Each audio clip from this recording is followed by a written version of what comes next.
प्यारे बच्चों, नमो नमः। आप सभी का संस्कृत साहित्य के इतिहास की जो अपनी क्लास है उसमें हार्दिक अभिनंदन है। कल हमने संस्कृत साहित्य के इतिहास का संक्षिप्त रूप से परिचय किया था। आज हम संस्कृत साहित्य के इतिहास में संहिताओं के विषय में पढ़ेंगे।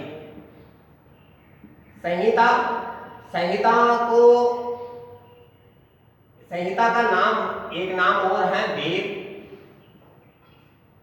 वेद का एक नाम और है श्रुति। प्यारे बच्चों, ये हमारे को देखने को मिलता है। एक नाम और है इसका आगम।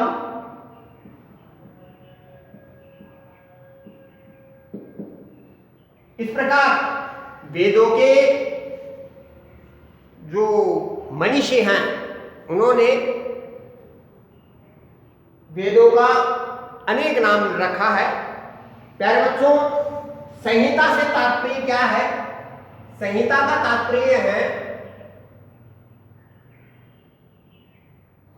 मिश्रणम,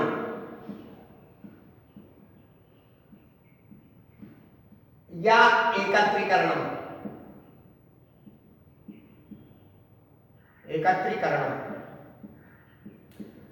कहने का मतलब यह है कि जब वेदों का जो विकास हुआ वह अलग अलग क्षणों में हुआ, अलग अलग कालों में हुआ, और उन्हें भी विभिन्न ऋषियों के द्वारा, मनीषियों के द्वारा, विद्वानों के द्वारा लिखा गया। वेद मुख्यतः मंत्र होते हैं। वेद क्या होते हैं? मुख्यतः मंत्र हैं, और इन मंत्रों को पाठ कहते हैं, यानी मंत्रों का पाठ करते थे।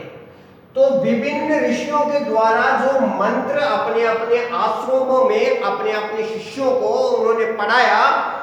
जब प्राचीन काल में भारत में बहुत सारे आश्रम हुआ करते थे, और उन आश्रमों में बहुत सारे ऋषि अपने शिष्यों को अध्ययन कराते थे। तो अध्ययन कराने के कारण जिन जिन आश्रमों में जिन जिन मंत्रों का विकास हुआ, उन सभी मंत्रों को एक जगह इकट्ठा किया गया, इसलिए उनको संहिता कहा गया। एकत्रीकरण और विभिन्न आश्रमों से मंत्रों को एक जगह मिलाया गया, जो मिश्रण और एकत्रीकरण भी उनको कहा जाने लगा। वेद से तात्पर्य क्या है? वेद होता है विद धातु और घ प्रत्यय से मिलकर वेद बना है। और वेद का शाब्दिक अर्थ होता है ज्ञान। वेद का शाब्दिक अर्थ क्या होता है? ज्ञान।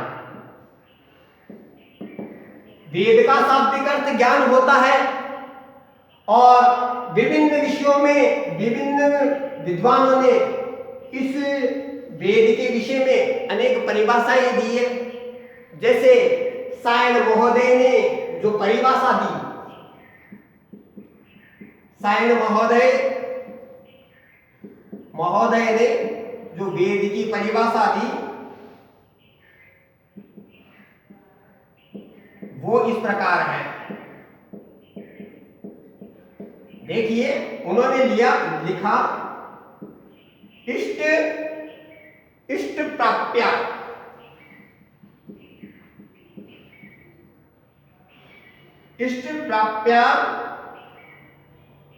और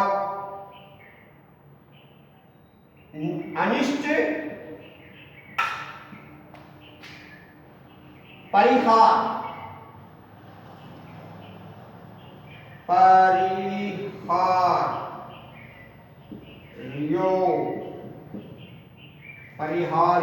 परिहार्योरुपायम,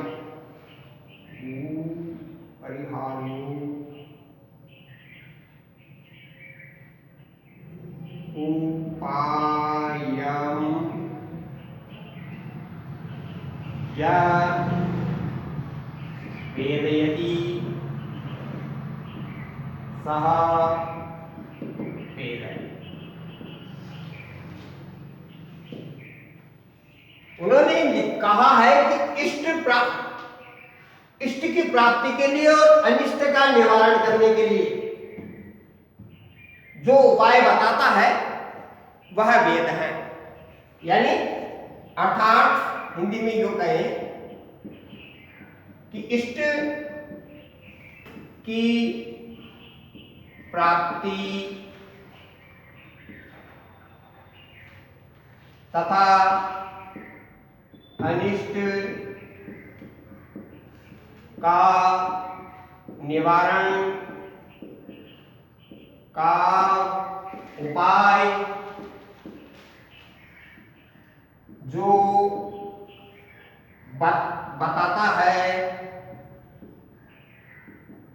बताता है उसे वेद कहते हैं।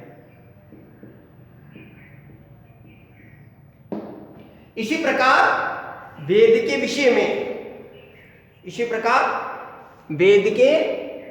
में स्वामी दयानंद सरस्वती महोदय जी कहते हैं, विद्यन्ते जानन्ति विदन्ति जानन्ति विद्यन्ते भवन्ति। क्या कहते हैं वो? विदन्ति जानन्ति विदन्ति जानन्ति विद्यन्ते भवन्ति। इन्होंने भी सवेद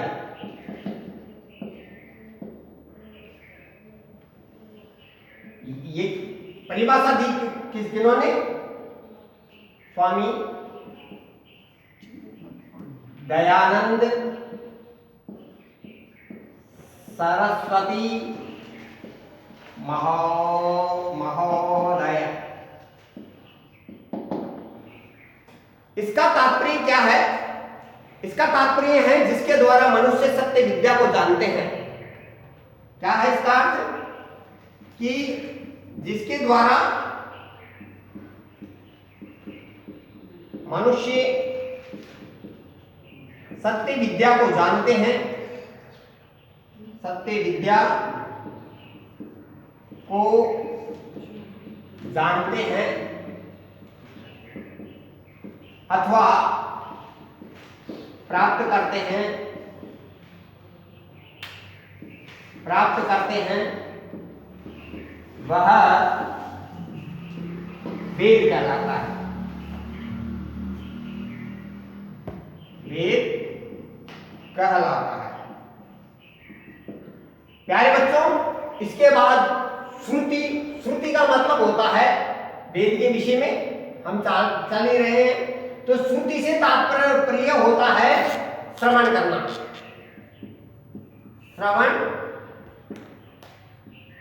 श्रवणम, इसका हिंदी में अर्थ होता है सुनना। अब गुरु परंपरा में, आश्रम परंपरा में शिष्य वे आश्रमों में निवास करते थे, वहीं रहते थे, उसी गुरु के चरणों में रहकर ही वो विद्या अध्ययन करते थे। तो गुरु के मुख से जिन वेद मंत्रों को वो सुनते थे, और ये श्रवण करना ही, ये सुनना ही श्रुति कहलाया। और इन श्रुति बाद में वेद कहलाई। तो श्रुति से तात्पर्य क्या है? श्रवण करना या सुनना, ये भी कहलाता है। प्यारे बच्चों, अब वेद के बारे में अनेक विद्वानों ने और कहा है। महर्षि मनु ने वेद के विषय में कहा है कि वेदाखिलो धर्म मूलम। उन्होंने कहा है वेदाखिलो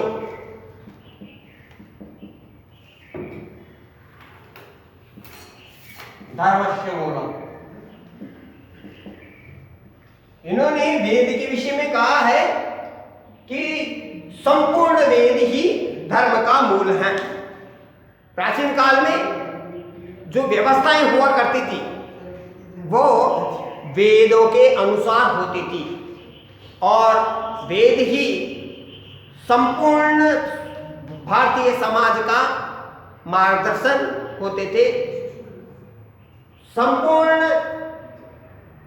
राजकीय व्यवस्था वेदों के अनुसार होती थी, गृहस्थ व्यवस्था वेदों के अनुसार होती थी और वेदों के अंदर ही अर्थव्यवस्था का वर्णन किया जाता था। तो इस प्रकार महर्षि मनु ने वेदों के विषय में कहा है कि वेद कौन है?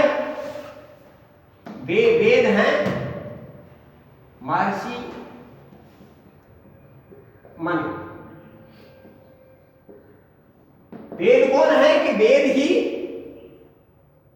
ही संपूर्ण धर्म का सार है, मूल है।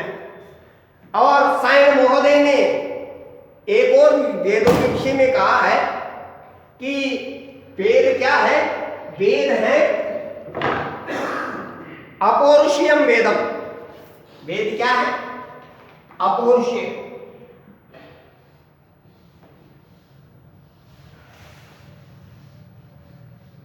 वेदों की परिभाषा देते हुए सायण महोदय के मतानुसार, सायण महोदय मतानुसारेण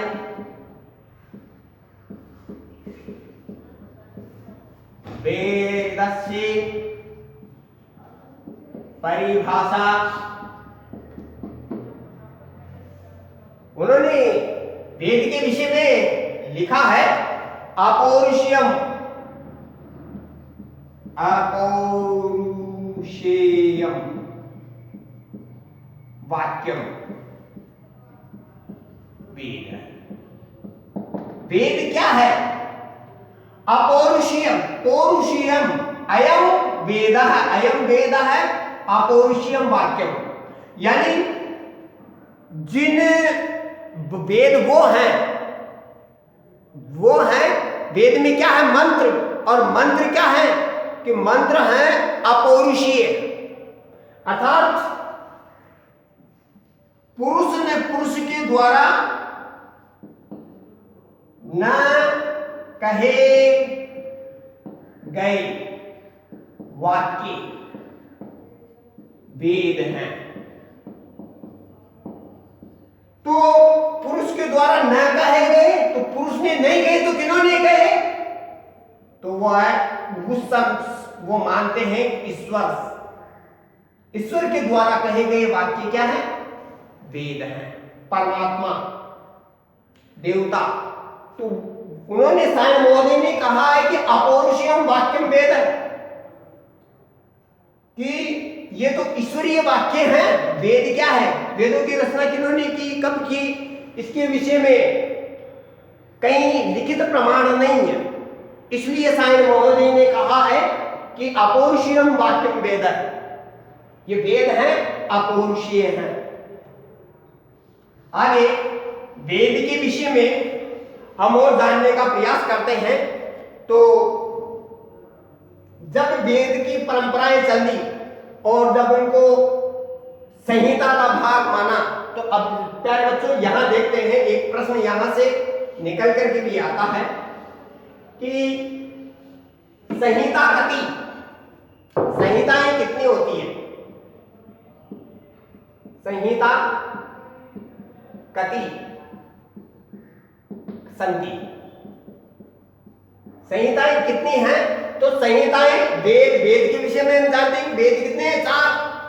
तो यहां संहिता स्त्रीलिंग शब्द है, इसलिए ये यहां कहा जाएगा चतस्त्रः। कितनी? संहिता चतस्त्रः सन्ति। और वेद के विषय में कहा जाए कि वेदः कति, वेद कितने हैं? तो उत्तर आएगा आपका यहां, वेदः चत्वारः सन्ति। वेद कितने हैं? 4 हैं। तो यहां हमारे 2 प्रश्न हल होते हैं। श्रुति किम? श्रुति पदस्य तात्पर्यं किम? श्रुति पदस्य तात्पर्यं वेदः भवति। श्रुति शब्दस्य अर्थः, श्रुति शब्दस्य अर्थः श्रवणम्। श्रुति शब्दस्य अर्थः वेद, वेद वेद पदस्य व्युत्पत्ति किम? वेद शब्द की व्युत्पत्ति क्या है? कि वेद विद धातु और घे प्रत्यय के संयोग से वेद बना है। वेद का, वेदस्य तात्पर्यं किम? वेदस्य तात्पर्यं ज्ञानम्, ज्ञानम् होगी। प्यारे बच्चों, आगे हम देखते हैं कि वेदों का जो एकत्रीकरण है वो कैसे हुआ। प्यारे बच्चों, कृष्ण देवपायन वेद व्यास जी ने, कृष्ण देवपायन वेद व्यास जी ने चारों वेदों को एकत्रित किया। एकत्रीकरण कौन कर रहे हैं? कृष्ण वेद व्यास जी। वेद व्यास, वेद व्यास जी, उन्होंने अपने चारों 4 वेद हैं ऋग, चारों वेदों को अपने जो शिष्य हैं 4, उनको इनका ज्ञान दिया। उनके शिष्य हैं पैल, दूसरे शिष्य हैं वैषम्य पायन, वैषम्य पायन, तीसरे शिष्य हैं उनके जैमिनी, और जो चौथे शिष्य हैं वह है सुमंतु। सुमंतु। प्यारे बच्चों, ये जो हमने क्रम लिखा है, वेद व्यास ने वेदों का एकत्रीकरण किया और इन शिष्यों को चारों वेदों का उपदेश दिया। पहला है यजुर्वेद, ऋग्वेद, सॉरी ऋग्वेद, ऋग्वेद का उपदेश उन्होंने अपने शिष्य पेल को दिया। ऋग्वेद, यजुर्वेद, यजुर्वेद का उपदेश उन्होंने, यानी यजुर्वेद का संपूर्ण ज्ञान उन्होंने वैषम्य पायन को दिया अपने शिष्य को। अथर्ववेद,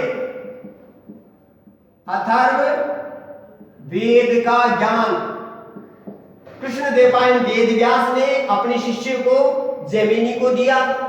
और यजुर साम वेद का ज्ञान अपने शिष्य जैमिनी को दिया और अथर्ववेद का ज्ञान अपने शिष्य सुमंतु को दिया। इस प्रकार कृष्णदेव वेद व्यास जी ने अपने शिष्य जो ऋग्वेद का ज्ञान, यजुर्वेद का ज्ञान, इनको क्रमशः वो देते रहे। प्यारे बच्चों, इन्हीं को, इन्हीं 3 को, ऋग्वेद, यजुर्वेद, सामवेद को वेद त्रयी के नाम से भी जानते हैं। अब प्रश्न ये उठता है, ऋग्वेद, सामवेद, ऋग्वेद, यजुर्वेद, सामवेद वेद त्रयी है, तो अथर्ववेद को वेद त्रयी के अंदर शामिल क्यों नहीं किया गया? प्रश्न ये उठता है। वेद त्रयी में कौन कौन से प्रश्न आएगा?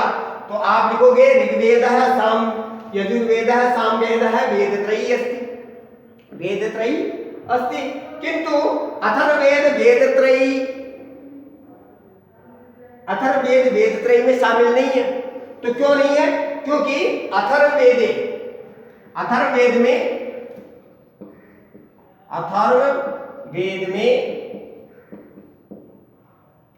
जादू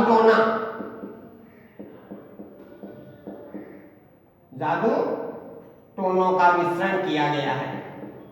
जादू टोना होने के कारण